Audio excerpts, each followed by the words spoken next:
what is it that creates kind of the epicness of action movies? Sometimes, okay, yeah, sure, it's the one action hero with the amazing skills. But more often than not, it's the combination of, people working together. L'ensemble du jeu a cette vibration un peu d'un Dark Souls, où on se met en danger, où il faut savoir prendre les risques pour pouvoir combattre des choses qui nous dépassent.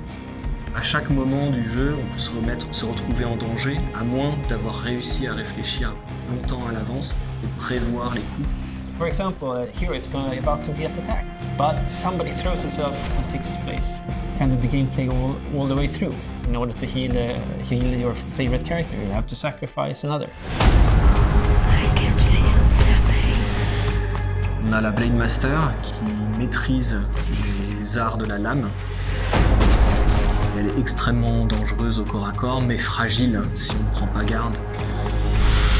We have a shield bearer, which is a sort of tanky character that also uses what we call crowd control, that is ways to control what the enemies are doing. La Soul Slinger, par contre, est une chasseuse de primes armée de deux énormes pistolets qui utilise des pouvoirs qui peuvent soit buffer les autres classes, soit créer des réactions en chaîne à travers notre système de jeu. You have a kind of natural in-game progression as the characters levels up. The player has a choice in terms of what types of powers they develop specifically. The nightmare has been pushed back through the veil. But for how long? We wanted to create this dynamic system where you could, react to things happening over time, etc. But we're always kind of pushed up to the limit of the turn. That's okay, we just take out the concept of turns. And we replace the turn with a timeline. That became kind of really the core pillar in terms of game mechanic.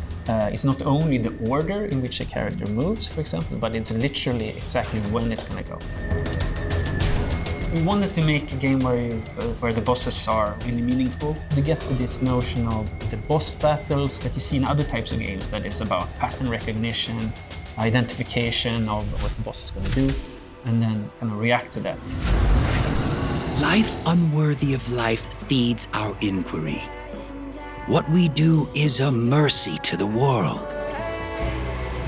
Ce qui est le plus difficile quand on a un turn-based, c'est justement la notion de dynamisme. Et donc l'anime japonaise extrêmement dynamique, où on pouvait permettre à nos animateurs de aussi mettre leurs pattes. C'est quelque chose qui était vraiment important jusqu'à obtenir les animations beaucoup plus percutantes qu'on a maintenant.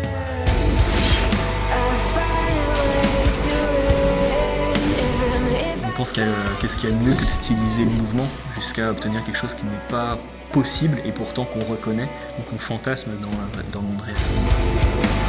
It's really weird how it works, because certain things are really quick to do nowadays in video games, but then certain things take an enormous amount of time, and the time to go from something that kind of works pretty well to being really finished and polished and look good in every situation, it's a huge amount of work. On ne peut pas rivaliser avec des équipes qui ont le triple, quadruple de notre budget et de notre taille. Par contre, on peut se faire un devoir de proposer quelque chose qui est différent. Et c'est pas pour forcer, c'est juste pour demander humblement si vous voulez tester quelque chose qui est vraiment différent, il y a Othercide.